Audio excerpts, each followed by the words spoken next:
Hi guys, and welcome to the Swindon vs Sunderland match review. Now today's match review is probably going to be quite a bit shorter than usual. I won't lie as to why. I've got a kebab en route to celebrate today's 2-0 win, and it's going to be here any second. So I'm not missing out on that for you guys. It's not happening. But yeah, so today Sunderland did get themselves a 2-0 away win against Swindon, and what a win that is as well, to be fair. I mean, Swindon, of course, have only just been promoted. But they are a side, although their form has been inconsistent. I was a little bit worried because I know what kind of football they play. They like to keep it on the floor. They are generally known as a very attacking team. But we managed to deal with them really, really well. But we'll start off with the starting lineup. So, of course, we have Burge in goal. Now, we had a bit of a makeshift defence with all the injuries that we've got going. So we have Bailey Wright in the middle. We started with Willis on the right of him. We had O'Nien on the left of Bailey Wright. And then as the right wing back, we had Conor McLaughlin, left wing back. We had Gooch because Denver Hume was deemed not fit enough to play. Then in the middle we had Grant Ledbetter just in front of this back line with Scowen and Max Power just a bit further forward than Grant Ledbetter. Then up top we did have Charlie Wyke. We had Charlie Wyke and we had Chris Maguire as well, who of course sits a little bit deeper anyway and has that sort of free roam role that we'd like to see Chris Maguire in. So of course I did have a little bit of a chuckle there when I said Charlie Wyke, and it's because he had a little bit of not a rant, but don't get me wrong, I am very critical of the lad, and I do think he has my reasons, and I think I am right to an extent, but you need to give credit where credit's due, because he got himself a nice little goal today, which we will get into. So yeah, well done Charlie, mate, well done, no hard feelings. So we started off the game, and it started off quite cagey, but pretty fast-paced, I would say. They were bombing forward, then we nicked the ball off him, then we bombed forward without really creating anything. But I think it calmed down after about 10 minutes, and from then on, it was pretty much, we were in the driver's seat. We controlled the game really well. I loved seeing the discipline of the lads today, and I think that's probably how I would describe today's win in general, actually. Just a really disciplined, strict, professional performance, because everyone stuck to the man. Everyone knew their roles really well, and it was like just watching a really well-oiled machine just going through the motions, if that makes sense. Probably a bit dramatic, but you know what I mean.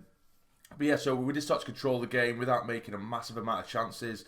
The most of our chances did come from Grant Ledbetter from distance, who was trying left, right and centre, which was good. There was actually one time where he did try to beat the keeper who was off his line with a free kick from distance, which actually nearly did him, to be fair. He ended up getting a corner from it. The keeper made a bit of a mess of it, and it had gone out. A couple of chances, like I say, from Ledbetter from distance, which didn't really trouble the keeper. But yeah, so even though we were controlling the game, I have to give it to Swindon. They defended very well. They played a relatively similar system to us, and it was a nightmare to try and break down. But we eventually broke the deadlock through none other than Super Charlie Wyke. So Gooch gets the ball on the left-hand side, and it's a lovely ball in. It's a lovely tempting ball in, just bending it from the left-hand side.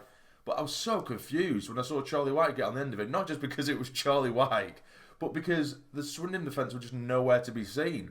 I thought he was offside, because there was literally social distancing going on in that box from the Swindon defence. Charlie Wyke just played it on nowhere. It's so free.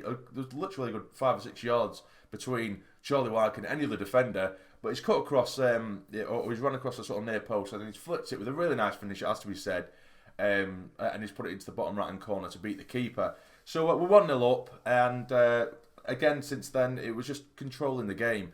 Not making too many chances again, which I am going to keep repeating, because I don't want to sit here and make out like we were just absolutely smashing Swindon, because that would be heavily unfair. But we did go into the break, a goal to the good. Now, with the second half underway, there was a couple of very, very shaky moments from our backline, who I have, just heaped praise on, and rightly so, since the beginning of the season, pretty much. But there's quite a few shaky moments where at the back, we're giving away the ball in stupid positions. We were very easily beaten on the wings, on the flanks, and there was a chance for Swindon, who until this point, I don't even think they had a shot, or they may have had a shot, but I think it was nothing that was troubling Burge. But one of their lads, they were breaking into the box, and for me, I thought it was actually a stonewall penalty. Luke O'Nien is kind of, arms up, I'm not touching the lad, but he just flicked his right leg at him, tripped him up, and somehow it would have been a little bit soft, because the guy did go down relatively easily, but I would have been fuming if we was on the on the end of that if it was the other way around and we didn't get given a pen. But the referee hasn't given it. But as I say, there was that 5-minute period where it was mainly Swindon really pressing us, but we managed to, see through it, and that was always going to happen. Even in most games that you control, there's going to be a phase through that game where you're going to have to weather the storm. It just happens. It's very rare that you do control for the entirety of a 90-minute game. So yeah, but we did manage to weather the storm. We got ourselves back in control, and we were on the break. Chris Maguire cuts inside from the right-hand side, and he gets taken down himself, and it was definitely a penalty. I think he 100% played for it, but he's got it nevertheless. And he steps up himself, and he just smashes it straight down the middle to beat the keeper to make it 2-0.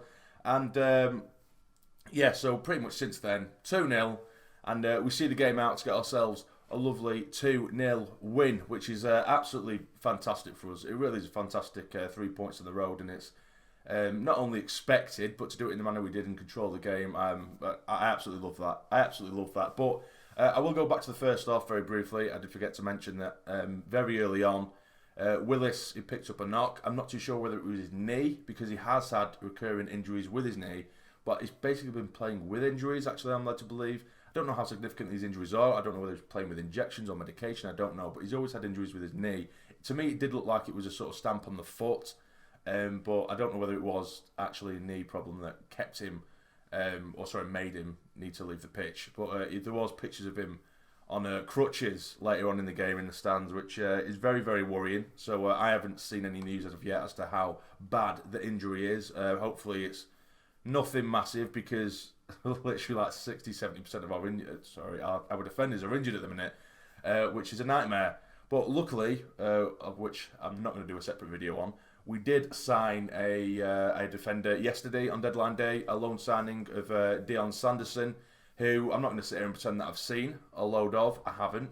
But I have seen a lot of reactions from both Wolves fans and Cardiff fans, because he is from Wolves. He's a young lad, but he did go out on loan to Cardiff last season. It was only for about 10 games, but apparently Cardiff fans said that, he definitely didn't do himself any harm whilst playing in the Championship. It weren't like he looked out of place, and I think he's only 19, 20 years old. He can play as a right back or as a centre back. Apparently he is generally and naturally a centre back, but he has been playing right back, and we did play right back for Cardiff during that loan spell, and he looked really, really good. So I'm really happy with that signing. I didn't expect us to bring in any signings, let alone a player of this calibre, and according to Cardiff fans and Wolves fans, who are of course his parent club, apparently they have rave reviews of him and just saying that he's a very, very good player. So I did expect, if we were to bring anyone in, for it to just be sort of like a backup.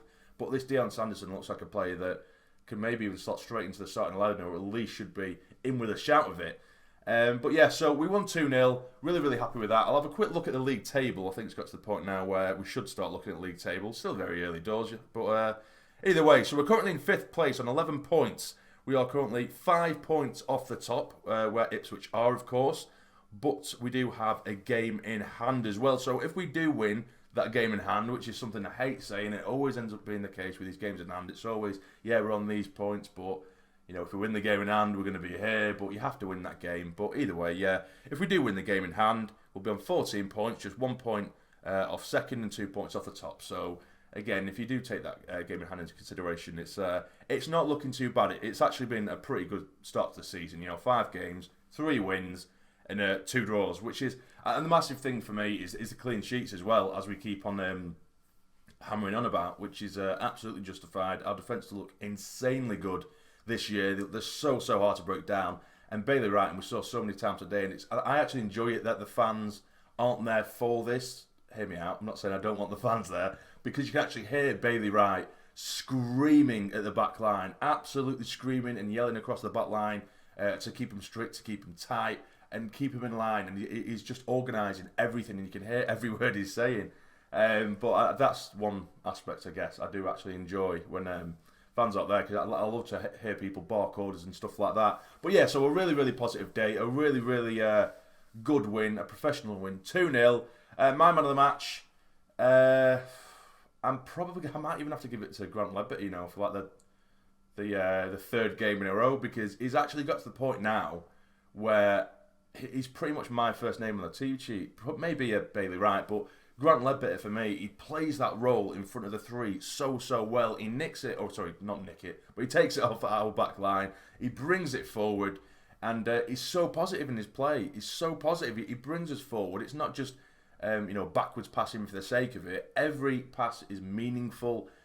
He puts some really good challenges in, blocks in, and yeah, he's just looking really good. But anyway, you guys let me know down below in the comments what you thought of the game and who your man of the match was as well. I'm about to have a kebab because I'm absolutely starving. Yeah, if you have enjoyed, please hit the like button for me. It'd be massively appreciated. And subscribe to the channel if you're not already to become a fully fledged member of the Sarny Army. But for now, you take care and stay jammy.